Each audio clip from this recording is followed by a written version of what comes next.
Meu nome é Sarah Mitchell e hoje tenho 28 anos. O que estou prestes a contar é a história de como perdi minha família aos 13 anos e encontrei uma de verdade no lugar mais inesperado possível.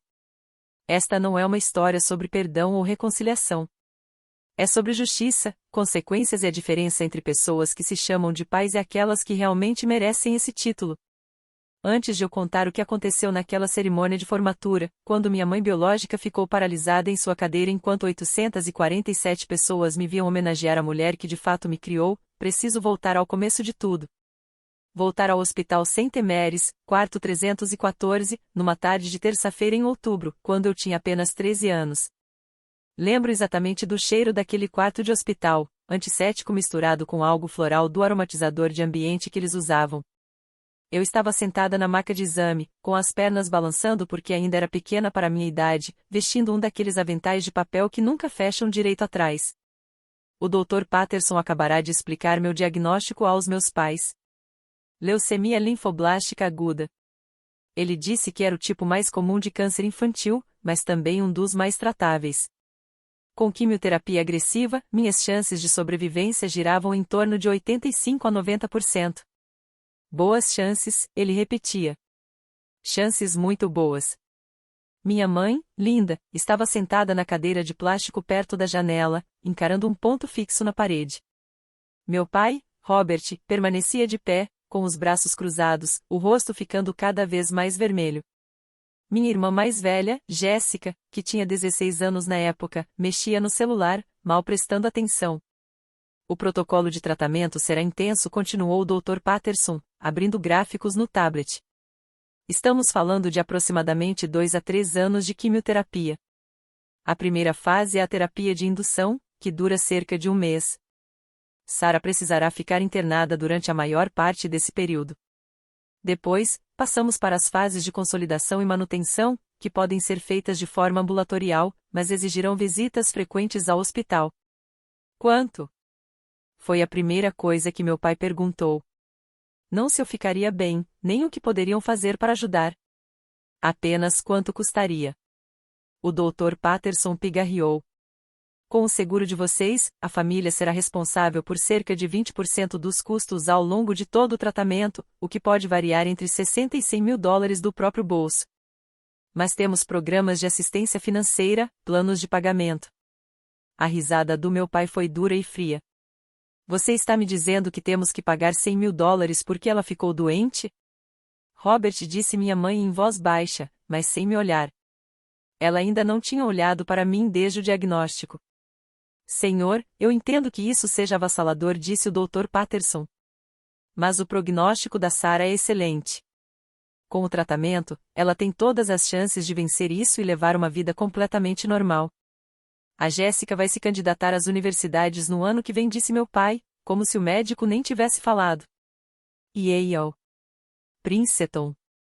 Ela tirou 1520 no SAT. Estamos economizando para a educação dela desde que nasceu. A sala ficou em silêncio. O Dr. Patterson olhou de mim para meus pais, claramente desconfortável. Talvez devêssemos discutir isso em particular. A Sarah não precisa sair, meu pai o interrompeu. A Sarah precisa entender a realidade. Ele finalmente olhou para mim, e não havia nada em seus olhos. Nenhum amor, nenhuma preocupação, apenas um cálculo frio. Temos 180 mil dólares no fundo universitário. Isso é para a educação da sua irmã, para o futuro dela. Não vamos jogar isso fora com contas médicas. Senti algo se partir dentro do meu peito, e não tinha nada a ver com o câncer. Existem outras opções, disse o Dr. Patterson, com a voz tensa. Programas do governo, atendimento beneficente, Medicaid. Não vamos aceitar caridade, minha mãe falou de repente, um lampejo de orgulho finalmente animando seu rosto. O que as pessoas iriam pensar? O que exatamente vocês estão sugerindo? Perguntou o Dr. Patterson, e eu podia ouvir a incredulidade invadindo seu tom profissional. Meu pai me encarou por um longo momento. Ela tem 13 anos. Pode ser emancipada, virar tutelada pelo Estado. Aí ela se qualifica para a cobertura total do Medicaid e isso não afeta nossas finanças. As palavras não fizeram sentido de imediato. Fiquei esperando que ele dissesse que estava brincando, que só estava estressado e não falava sério. Mas ele permaneceu ali, braços cruzados, o rosto rígido de determinação. Vocês não podem estar falando sério, disse o Dr. Patterson. Temos outra filha para pensar, respondeu minha mãe, agora com a voz defensiva, como se ela fosse a vítima da situação. A Jéssica tem um futuro. Vai fazer grandes coisas. Não podemos deixar que... Ela fez um gesto vago na minha direção, isso destrua tudo que construímos. Mãe? Minha voz saiu pequena, infantil. Eu estou com medo. Ela olhou para mim. Então disse, por fim, você vai ficar bem, Sarah. O médico disse. A taxa de sobrevivência é boa. Você vai ser tratada. Vai melhorar. E quando fizer 18 anos, pode resolver a sua própria vida. Mas não podemos sacrificar o futuro da Jéssica por causa disso. Eu sou sua filha, sussurrei. E a Jéssica também é, meu pai retrucou. E ela realmente tem potencial. Vai ser médica ou advogada? É brilhante. Você? Ele fez uma pausa, me avaliando de cima a baixo. Você sempre foi mediana. Notas medianas, tudo mediano. Não vamos destruir um futuro promissor por causa de um futuro mediano. Se você está gostando desta história, aperte o botão de curtir, mas só se estiver realmente se conectando com ela. Eu crio esse conteúdo para compartilhar experiências reais, e o seu apoio me ajuda a continuar. O Dr. Patterson se levantou bruscamente. Vou pedir que vocês saiam do meu consultório enquanto falo com a Sarah em particular. Nós somos os pais dela, começou minha mãe. Saiam agora, a voz do Dr. Patterson ficou fria e firme, ou chamarei a segurança e os serviços sociais. Eles saíram. Jéssica foi atrás, sem sequer olhar para mim, ainda no celular. A porta se fechou com um clique atrás deles e, de repente, eu não conseguia respirar. O peso completo do que acabará de acontecer caiu sobre mim de uma vez, e eu comecei a soluçar, soluços grandes e ofegantes que faziam meu corpo inteiro tremer. O Dr. Patterson puxou a cadeira para perto e esperou até que eu conseguisse respirar novamente. Sarah, preciso que você me escute com muita atenção. O que seus pais acabaram de dizer não está certo. Não é legal, e isso não vai acontecer. Estou ligando para os serviços sociais agora mesmo. Você não vai sair deste hospital sem que exista um plano que coloque você em primeiro lugar. Você entende? Assenti com a cabeça, enxugando o rosto com aqueles lenços de hospital ásperos. Você tem câncer. Isso assusta e vai ser difícil. Mas você vai vencer isso, e vai fazer isso cercada de pessoas que realmente se importam com você. Eu prometo. E ele cumpriu a promessa. Em menos de uma hora, uma assistente social chamada Margarete já estava no quarto. Em 2 horas, eu havia sido transferida para a ala de oncologia pediátrica e oficialmente internada para o tratamento. E, em 3 horas, meus pais tinham assinado os papéis de custódia temporária de emergência, efetivamente me abandonando ao Estado. Eles nem sequer se despediram. Aquela primeira noite na ala de oncologia pediátrica foi a mais sombria da minha vida. Deitada na cama do hospital, ligada a um soro, cercada por máquinas que apitavam e zumbiam, eu me senti mais sozinha do que jamais imaginei ser possível. Eu não tinha mais medo do câncer.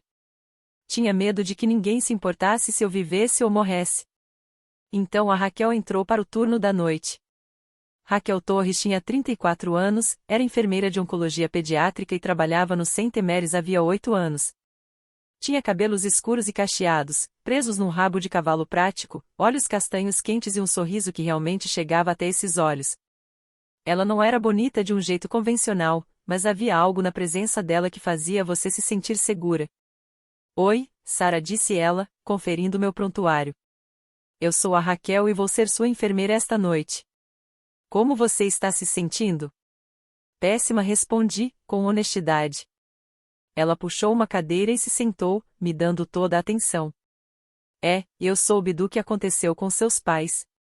Não existem muitas palavras para descrever o quão errado isso foi. Comecei a chorar de novo. Parecia que eu não fazia outra coisa naquele dia além de chorar. Raquel não pediu que eu parasse nem disse que ficaria tudo bem. Apenas me entregou mais lenços e esperou. Quando finalmente me acalmei, ela disse: Não vou mentir para você, Sarah. Os próximos anos vão ser difíceis. O tratamento contra o câncer é pesado. Mas sabe de uma coisa? Você é mais forte do que o câncer. Mais forte do que pais que não te merecem. E você não está sozinha. Eu vou estar aqui em cada passo do caminho. Você nem me conhece, eu disse. Ainda não, ela sorriu. Mas vou conhecer.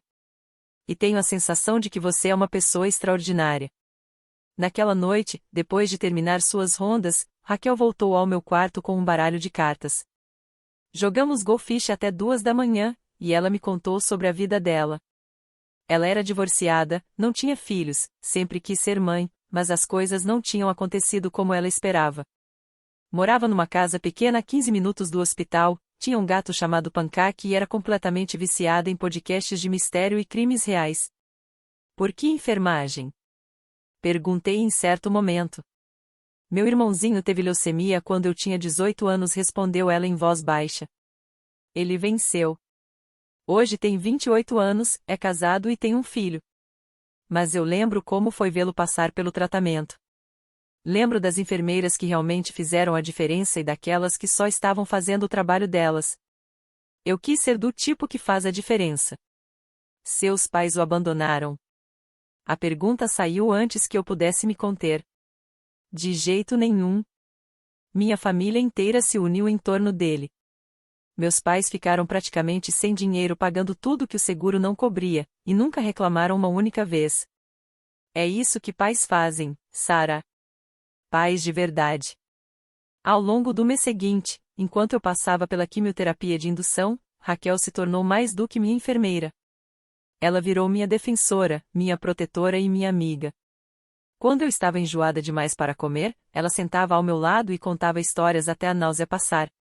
Quando perdi o cabelo, me mostrou fotos dela mesma na época em que teve um corte horrível no ensino médio, até eu começar a rir. Quando eu tinha pesadelos sobre ficar sozinha para sempre, ela segurava minha mão até eu adormecer de novo. Meus pais não me visitaram nenhuma vez. Minha assistente social, Margarete, disse que eles haviam assinado os papéis de renúncia total, abrindo mão de todos os direitos parentais. Jéssica estava ocupada com a preparação para o SAT e as inscrições para a faculdade. Eu estava realmente sozinha, exceto que não estava, porque a Raquel estava ali. No 28º dia da minha internação, quando a fase de indução foi concluída e eu entrei em remissão, o Dr. Patterson entrou com boas notícias. Você está respondendo maravilhosamente bem ao tratamento, Sarah. Podemos passar para o acompanhamento ambulatorial agora. Você precisará vir regularmente para a quimioterapia, mas não vai mais precisar morar aqui. Para onde ela vai? Perguntou Raquel imediatamente. Tecnicamente, ela já estava fora do turno, mas tinha ficado até mais tarde, como fazia com frequência. Acolhimento familiar, respondeu Margarete. Ela também estava presente, sempre coordenando minha colocação. Já tenho uma família preparada. Eles têm experiência com necessidades médicas. Eu quero levá-la, disse Raquel. Todos olharam para ela. Eu quero ser a família acolhedora dela. Já sou aprovada. Fiz o treinamento há 2 anos, mas nunca tive uma colocação. Eu consigo. Eu quero fazer isso.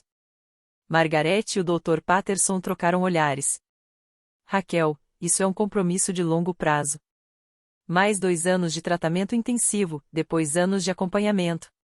Eu sei. E eu quero. Se a Sarah quiser vir morar comigo. Ela olhou para mim e eu vi algo em seus olhos que não via em um adulto havia muito tempo: esperança, amor, compromisso. Sim, eu disse. Por favor. A papelada levou mais uma semana. Durante esse tempo, Raquel trouxe fotos da casa dela, falou sobre o quarto que seria meu, perguntou minhas preferências de cores para as paredes e de decoração. Ela fazia planos como se eu fosse permanente, não temporária, como se eu fosse filha dela, e não apenas uma criança em acolhimento. No dia 15 de novembro, exatamente um mês após o meu diagnóstico, Raquel me levou de carro até sua pequena casa de 3 quartos na Maple Street. Ela carregou minha única bolsa de pertences, tudo que eu possuía no mundo, e me conduziu para dentro. Este é o seu quarto, disse ela, abrindo uma porta no 2º andar. Entrei e parei, sem conseguir me mover. As paredes estavam pintadas de um tom suave de lavanda, minha cor favorita, que eu tinha mencionado apenas uma vez, de passagem. Havia uma cama nova com uma colcha roxa, uma estante já cheia de livros juvenis e uma escrivaninha ao lado da janela. Sobre a mesa, havia uma foto emoldurada de Raquel e eu no hospital, as duas sorrindo para a câmera. Bem-vinda para casa, Sara, disse Raquel em voz baixa. Eu desabei em lágrimas pelo que parecia ser a 100ª vez naquele mês. Mas, dessa vez, eram lágrimas diferentes. Eram lágrimas de alívio, de gratidão, de esperança. Raquel me envolveu com os braços e me segurou enquanto eu chorava. Você está segura agora. Está em casa, e eu não vou a lugar nenhum. Ela cumpriu essa promessa também. Os 2 anos seguintes foram difíceis. Não há como adoçar a realidade da quimioterapia, ela é brutal. Mas Raquel tornou tudo suportável. Ela me levou a todas as consultas, segurou minha mão em cada infusão e ficou ao meu lado em cada onda de enjoo. Aprendeu a cozinhar todos os alimentos sem graça que eu conseguia tolerar durante o tratamento. Comprou gorros macios e lenços quando eu me sentia constrangida pela cabeça careca. Ajudou-me a acompanhar os estudos por meio de um programa de ensino domiciliar hospitalar. Mais do que isso, ela me deu estabilidade, estrutura e amor. Todas as manhãs, mesmo nos meus piores dias, Raquel entrava no meu quarto e dizia: "Bom dia, minha menina linda. É um presente ver o seu rosto." Todas as noites, não importava o quão tarde terminasse seu turno, ela chegava em casa e ia me ver, sentando na beira da cama para ouvir como tinha sido o meu dia. Nas semanas boas, íamos ao cinema ou ao parque. Nas semanas ruins, nos encolhíamos no sofá com cobertores e assistíamos a reality shows terríveis. Ela nunca reclamou dos custos. O seguro cobria a maior parte do meu tratamento, mas ainda havia despesas, coparticipações, medicamentos, alimentos especiais, suprimentos. A casa de Raquel era pequena e simples, e mais tarde descobri que ela havia feito uma segunda hipoteca para cobrir parte dos gastos. Ela nunca me contou isso na época. Apenas garantiu que eu tivesse tudo de que precisava. 6 meses depois do início do meu tratamento, Raquel me chamou para sentar à mesa da cozinha, com uma expressão séria. "Sara, preciso te perguntar algo importante." Meu coração afundou. Será que ela ia me mandar de volta para o acolhimento? Será que tinha mudado de ideia? Eu quero te adotar, de forma permanente. Não só como família acolhedora. Quero que você seja minha filha. Minha filha de verdade. Isso seria tudo bem para você? Eu não consegui falar. Apenas assenti com a cabeça e chorei. Raquel também chorou, e nós nos abraçamos ali naquela cozinha até que Pancake, o gato, ficou com ciúmes e exigiu atenção. O processo de adoção levou mais 4 meses. Mas, no meu aniversário de 14 anos, eu oficialmente me tornei Sara Torres. Raquel organizou uma pequena festa com alguns amigos dela e algumas crianças que eu havia conhecido no grupo de apoio do hospital. Comemos bolo de chocolate. Eu estava tendo uma semana boa e conseguia, de fato, manter a comida no estômago. Raquel me deu um colar com um pingente onde nossas iniciais estavam entrelaçadas. "Você é minha agora", disse ela, prendendo o colar em volta do meu pescoço. "Para sempre." Deixe um comentário e me diga de onde você está assistindo. Seu apoio significa tudo para mim. Quando eu tinha 15 anos e finalmente terminei o tratamento ativo, entrando na fase de manutenção com apenas consultas mensais, Raquel me chamou para mais uma conversa séria. "Você perdeu quase 2 anos de escola normal. Está atrasada academicamente, e isso não é culpa sua. Você estava lutando pela sua vida. Mas quero que saiba de uma coisa: você é brilhante, Sara. Eu te vi devorar aqueles livros, fazer perguntas que fazem médicos pensarem 2 vezes, resolver problemas de um jeito que me impressiona. Você tem um potencial enorme, e eu não vou deixar que o câncer ou a crueldade dos seus pais biológicos roubem isso de você." Ela me matriculou em um programa online de currículo avançado e contratou uma tutora. Ficava acordada até tarde me ajudando com deveres de casa que mal entendia. Comemorava cada pequena vitória, cada nota máxima em uma prova, cada conceito dominado, cada meta alcançada. "Por que você faz tudo isso?" Perguntei uma vez, quando ela estava quase dormindo sobre meu dever de cálculo, às 11 da noite. Você trabalha em tempo integral. Está exausta. Por que me pressionar tanto? Ela levantou o olhar, e seus olhos estavam intensos. Porque seus pais biológicos disseram que você era mediana, que não tinha potencial. Disseram que o futuro da sua irmã valia a pena ser salvo, e o seu não. Eu vou provar que eles estão errados. Nós vamos provar que eles estão errados. Você vai fazer coisas extraordinárias, Sarah Torres, e o mundo inteiro vai saber disso. Aos 16 anos, eu já tinha alcançado o nível da minha série. Aos 17, estava à frente, cursando matérias de nível universitário. A casa de Raquel estava sempre cheia de livros, materiais de estudo e o cheiro de café enquanto trabalhávamos lado a lado. Ela com seus jornais de enfermagem, eu com os deveres de AP. Mas não era só sobre estudos. Raquel fez questão de que eu também tivesse uma vida. Ela me levou a shows, museus e peças de teatro. Me ensinou a cozinhar e deixou que eu fizesse bagunças desastrosas na cozinha. Apresentou-me aos amigos dela, que se tornaram minhas tias e meus tios. Garantiu que eu fizesse terapia para processar tudo o que tinha vivido. Cura não é só física, ela dizia. Seu coração também precisa de cuidado. Quando completei 18 anos e recebi do Dr. Patterson a sinal verde de 5 anos, o que significava que eu estava oficialmente em remissão, com chances mínimas de recaída, Raquel me levou ao nosso restaurante favorito. Entre massas e palitos de pão, ela tirou uma caixinha pequena. Eu sei que agora você é tecnicamente adulta e não precisa mais de mim como sua responsável legal, mas quero que você saiba, você é minha filha. Isso nunca vai mudar. Quer você mora aqui ou vá para longe, quer tenha 18 ou 80 anos, você sempre vai ser minha filha. Dentro da caixinha havia um anel simples, de prata, com as pedras de nascimento de nós duas. Para te lembrar de que você nunca está sozinha, disse Raquel. Usei aquele anel todos os dias, sem exceção. Durante meu último ano do ensino médio, Raquel e eu começamos a falar seriamente sobre faculdade. Minhas notas eram excepcionais. Média 4.0, notas perfeitas nos exames de AP, ótimos resultados no SAT. Durante o tratamento, descobri uma paixão pela medicina, queria ser como o Dr. Patterson e como a Raquel, alguém que ajuda as pessoas em seus momentos mais sombrios. Quero me candidatar a Johns Hopkins, eu disse a Raquel numa noite. O programa de pré-medicina deles é um dos melhores do país, e a faculdade de medicina é um sonho. A Johns Hopkins também era absurdamente cara. Mesmo com ajuda financeira, seria um grande desafio. Raquel não hesitou.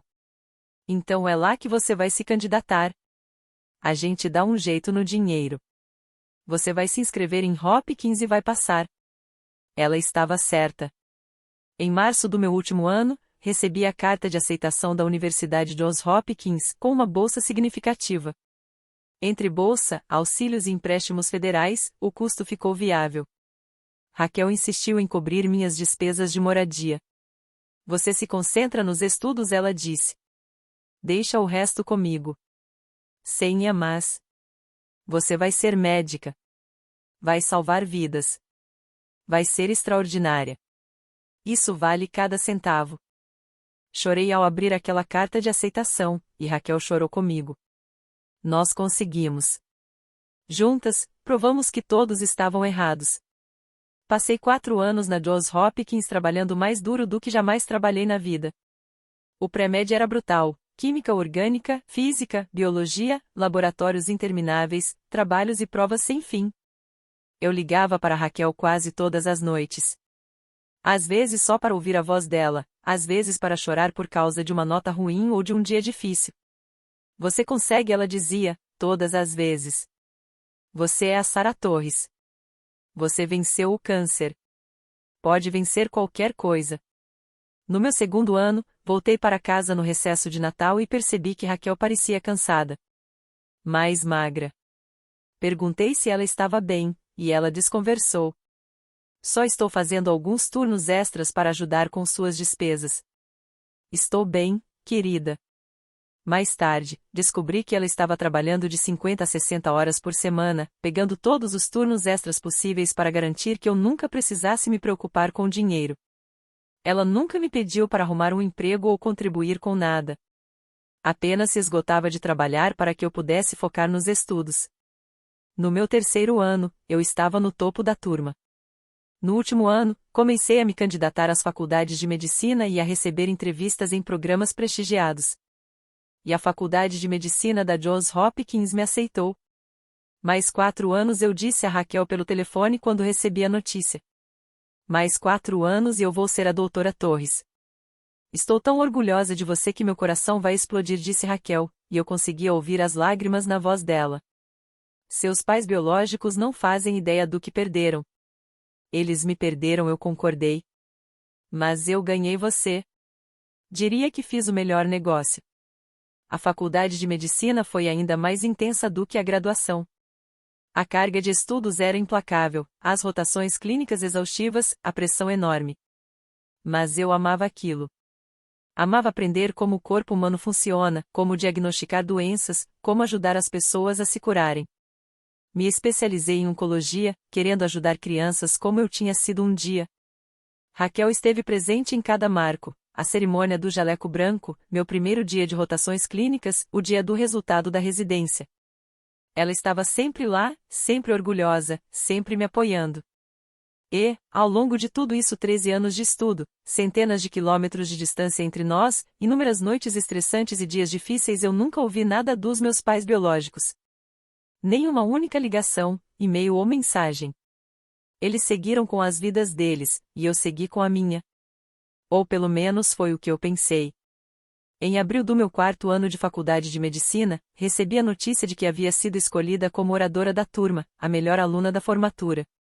Entre 120 estudantes brilhantes, eu tinha o melhor desempenho acadêmico, as melhores avaliações clínicas e o histórico de pesquisa mais forte. Eu faria o discurso dos alunos na cerimônia de formatura. Liguei para Raquel imediatamente. Mãe, tenho uma notícia. Ela tinha começado a pedir que eu a chamasse de mãe no meu 2º ano de faculdade. Você é minha mãe, eu tinha dito. A única que importa. Qual é a notícia, meu amor? Eu sou a melhor aluna da turma. Vou fazer o discurso na formatura. Raquel gritou tão alto que tive que afastar o telefone do ouvido. Depois ela começou a chorar, rir e falar tão rápido que eu mal conseguia entender. Estou tão orgulhosa de você. Orgulhosa demais. Seu discurso vai ser incrível. Você vai mudar o mundo, Sarah. Eu sempre soube. A formatura estava marcada para o dia 20 de maio. Raquel pediu folga do trabalho com meses de antecedência. Comprou um vestido novo. Convidou todos os amigos dela, minhas tias e meus tios, as pessoas que se tornaram minha família. Ia ser uma celebração. 2 semanas antes da formatura, recebi um e-mail da coordenadora de eventos da universidade. Por causa do meu status como oradora da turma, eu podia indicar nomes adicionais para lugares reservados, além dos 2 convidados padrão. Acrescentei os nomes imediatamente, Raquel, claro, e mais 6 de suas amigas mais próximas, que se tornaram família para mim. A coordenadora respondeu rapidamente. Na verdade, recebemos mais um pedido para sua área reservada. Linda e Robert Mitchell entraram em contato conosco alegando ser seus pais e solicitando assentos. Devemos adicioná-los à sua lista? Fiquei encarando aquele e-mail por 5 minutos inteiros. Linda e Robert Mitchell. Meus pais biológicos. As pessoas que me abandonaram aos 13 anos, que disseram que eu era mediana e não valia a pena ser salva, que escolheram o fundo universitário da minha irmã em vez da minha vida. Eles queriam ir à minha formatura. Peguei o telefone e liguei para Raquel. Mãe, meus pais biológicos querem ir à formatura. Houve um longo silêncio. E como você se sente em relação a isso? Eu não sei. Uma parte de mim quer mandar eles irem para o inferno. Parte de mim queria que eles vissem quem eu me tornei apesar deles. O que você acha que eu devo fazer? Perguntei. Esse é o seu dia, meu amor. A sua conquista. O que você decidir, eu vou apoiar. Mas, se você quer a minha opinião, deixe que eles venham. Deixe que vejam exatamente o que jogaram fora. Deixe que vejam a mulher que você se tornou, com uma mãe de verdade ao seu lado. Pensei nisso por muito tempo. Então respondi ao e-mail, sim, podem adicioná-los à área reservada. Eu os queria lá. Queria que eles vissem. As 2 semanas seguintes passaram como um borrão, provas finais, arrumar meu apartamento e escrever o discurso de oradora da turma. Não contei a Raquel o que eu planejava dizer. Queria que fosse uma surpresa. O dia 20 de maio amanheceu claro e ensolarado. A cerimônia de formatura da Johns Hopkins aconteceu na Royal Fars Arena, em Baltimore, com capacidade para mais de 10.000 pessoas. Formandos de todas as escolas medicina, enfermagem, saúde pública estariam lá, junto com suas famílias. Cheguei cedo para a organização dos formandos. Meu jaleco branco estava passado, os cordões de honra perfeitamente arrumados. Eu usava o colar da Raquel, aquele com nossas iniciais entrelaçadas, e o anel que ela me deu no meu aniversário de 18 anos. Enquanto nos organizávamos por escola e desempenho acadêmico, uma das coordenadoras do evento se aproximou. Doutora Torres, eles já nos chamavam de doutores, mesmo antes da formatura oficial. Seus convidados estão na seção A, fila 3. Precisa de alguma coisa? Não, obrigada. Estou pronta. A cerimônia começou com toda a pompa e circunstância. Literalmente tocaram as marchas tradicionais de formatura. Entramos em fila, 120 estudantes de medicina, de jaleco branco e capelo. A arena estava lotada, cheia de familiares e professores. Câmeras piscavam por todos os lados. Ao passar, consegui ver minha seção. Raquel estava sentada na frente, o rosto já molhado de lágrimas de alegria, usando o vestido novo que tinha comprado e segurando um buquê de flores. Ao lado dela estavam suas amigas, minhas tias e meus tios, a família que eu construí. E, 2 cadeiras depois, sentados de forma rígida e desconfortável, estavam Linda e Robert Mitchell. Meus pais biológicos. Eu não os vi havia 15 anos. Minha mãe parecia mais velha, mais grisalha, mais cansada. Meu pai havia engordado e perdido cabelo. Eles pareciam comuns, pequenos, nada parecidos com as figuras aterrorizantes das minhas lembranças de infância. Não olharam para mim quando passei.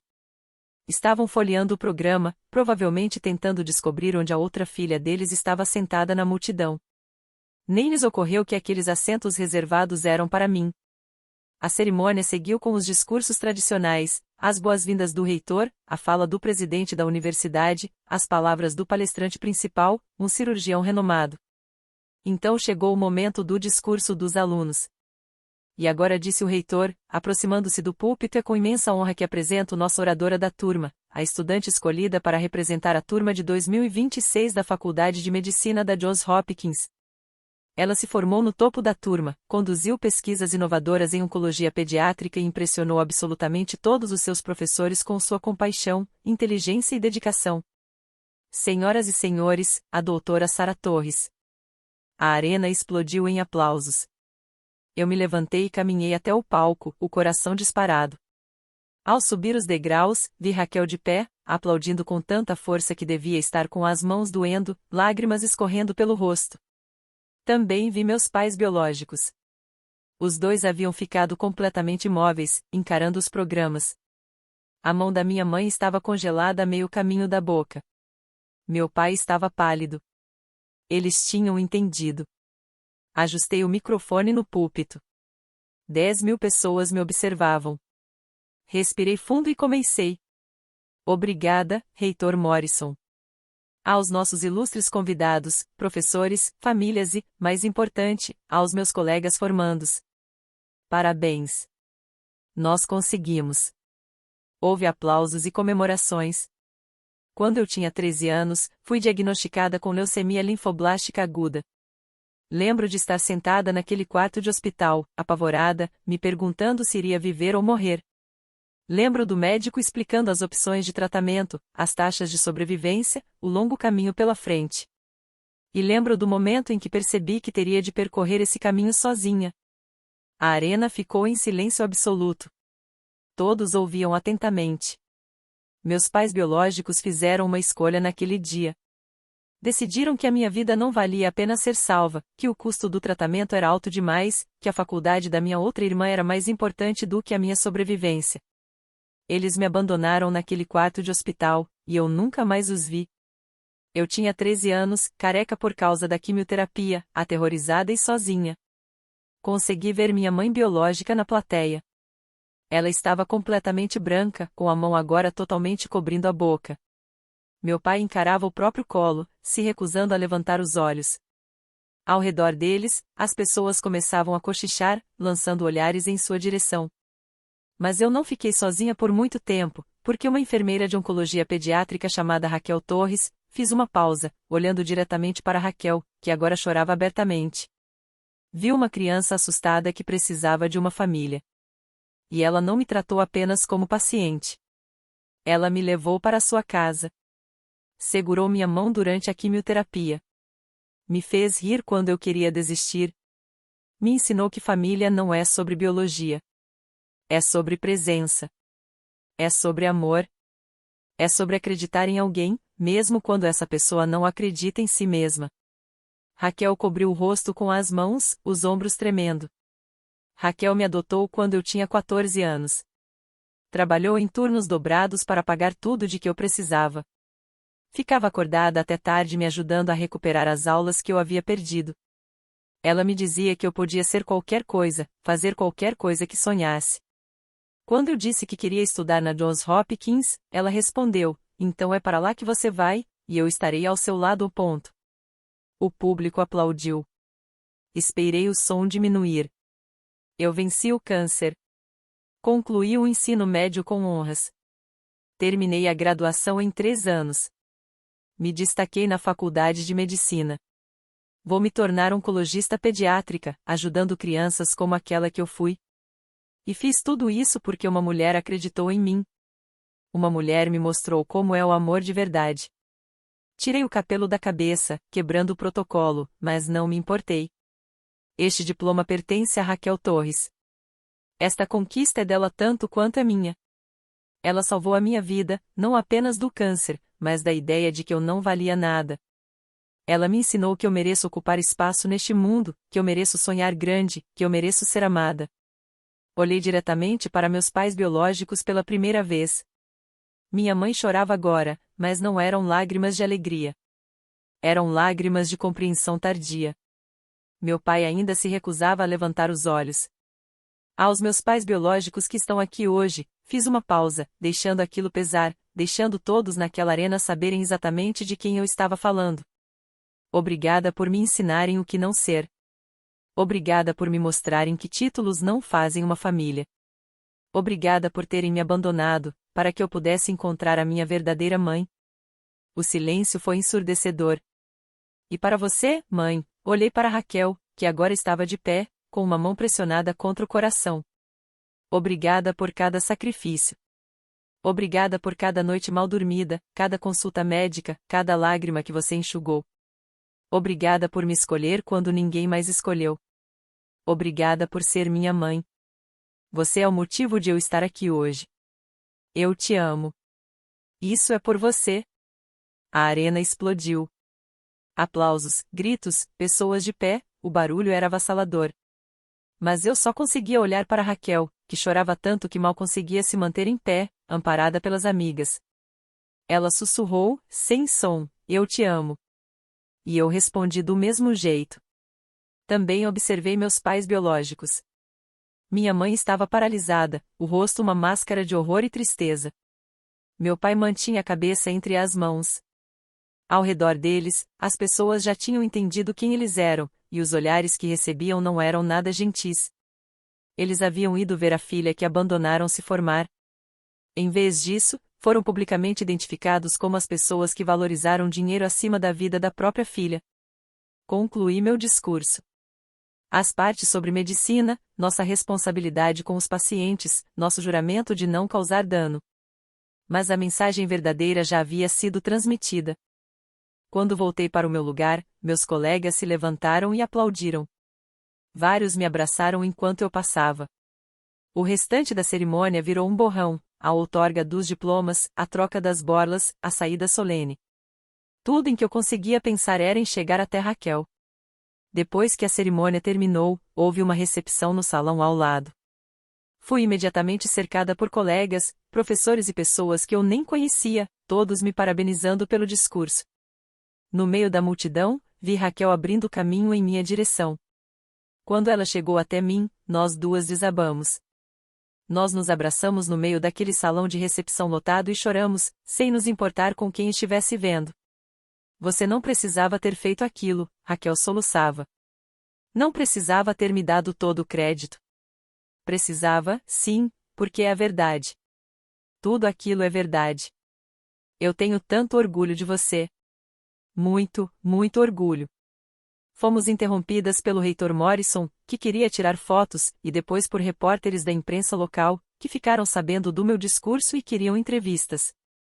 Em meio a tudo isso, Raquel permaneceu ao meu lado, com a mão entrelaçada na minha.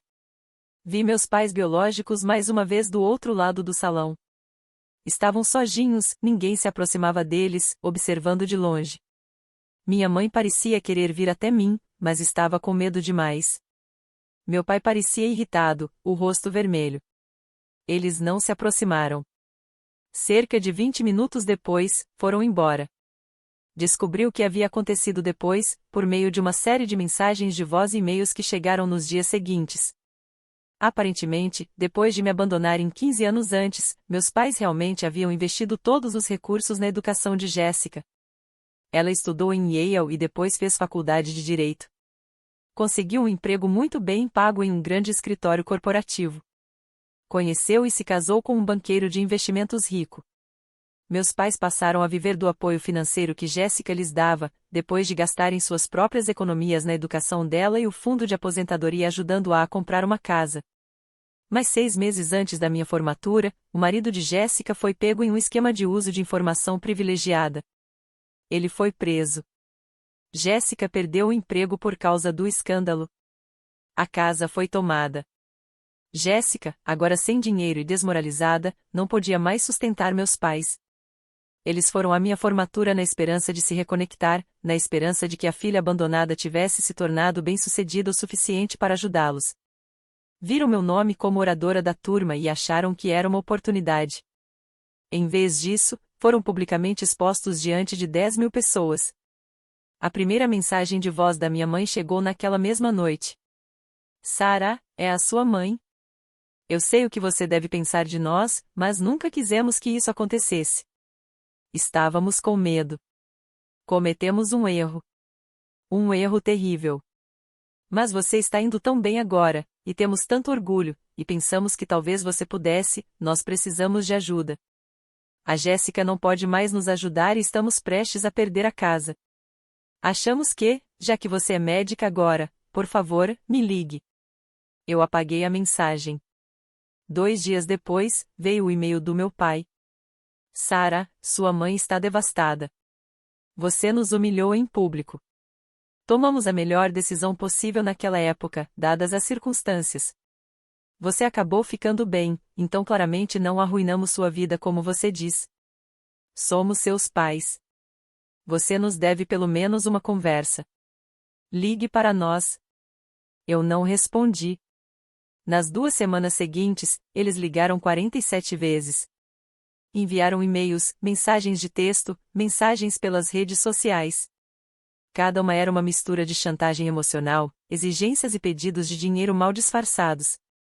Tinham ouvido de alguém que formandos de Johns Hopkins conseguem residências muito bem pagas.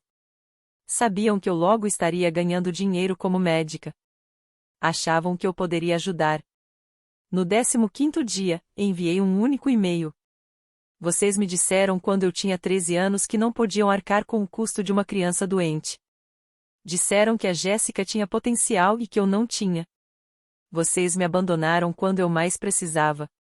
Raquel Torres se tornou minha mãe, minha família, meu tudo. Eu não devo nada a vocês. Não entrem mais em contato comigo. Bloqueei os números deles, bloqueei os e-mails e segui em frente com a minha vida. Isso foi há 3 anos. Hoje tenho 31 anos e estou concluindo meu fellowship em Oncologia Pediátrica no Children's Hospital of Philadelphia. Estou exatamente onde quero estar, fazendo exatamente aquilo para o qual fui feita. Raquel continua em Baltimore, ainda trabalhando como enfermeira, embora agora em meio período. Ela me visita com frequência, e eu volto para casa sempre que posso. Nós conversamos todos os dias, sem exceção. Ela é minha mãe, minha melhor amiga, minha heroína. Fiquei sabendo por um conhecido em comum, alguém que conhecia alguém da minha família biológica, que meus pais perderam a casa 2 anos atrás. Estão morando em um pequeno apartamento, sobrevivendo com a previdência social. Aparentemente, Jéssica se mudou para o outro lado do país e parou de falar com eles depois que continuaram pedindo dinheiro que ela já não tinha. Não sinto nada ao ouvir essas notícias. Nem satisfação, nem culpa, nem tristeza. Eles são estranhos para mim agora. Fizeram a escolha deles 15 anos atrás, e eu fiz a minha 3 anos atrás, naquela cerimônia de formatura. Às vezes, as pessoas me perguntam se me arrependo do discurso, se acho que fui dura demais, se penso em reconciliação. Não me arrependo de nada. Aquele discurso não foi sobre vingança. Foi sobre verdade. Foi sobre honrar a mulher que me salvou e garantir que o mundo soubesse como é o amor de verdade. Foi sobre mostrar a toda criança abandonada que esteja ouvindo que é possível sobreviver, crescer e ter sucesso apesar de quem desistiu dela. Raquel me ensinou que família é escolhida, não imposta. Que amor é atitude, não palavra. Que estar presente todos os dias importa mais do que compartilhar o mesmo DNA. Eu sou a doutora Sara Torres. Eu venci o câncer. Eu me tornei médica. Estou salvando vidas, assim como a doutora Patterson e Raquel salvaram a minha. E fiz tudo isso sem as pessoas que disseram que eu não valia a pena ser salva. Isso não é vingança. Isso é justiça. Se você está assistindo a isso e já foi abandonado, rejeitado ou ouviu que não valia o investimento, por favor, me escute. Essas pessoas estão erradas. O seu valor não é determinado por quem não conseguiu enxergá-lo. O seu potencial não é limitado por quem te subestimou. Encontre a sua Raquel. Encontre as pessoas que te veem, acreditam em você e estão presentes por você. Construa a sua família escolhida. E então prove a cada duvidador que eles estavam errados, tornando-se exatamente quem você nasceu para ser. Eu sou a prova viva de que isso é possível. E para você, Raquel, mãe, se estiver assistindo, obrigada por tudo, por sempre. Eu te amo.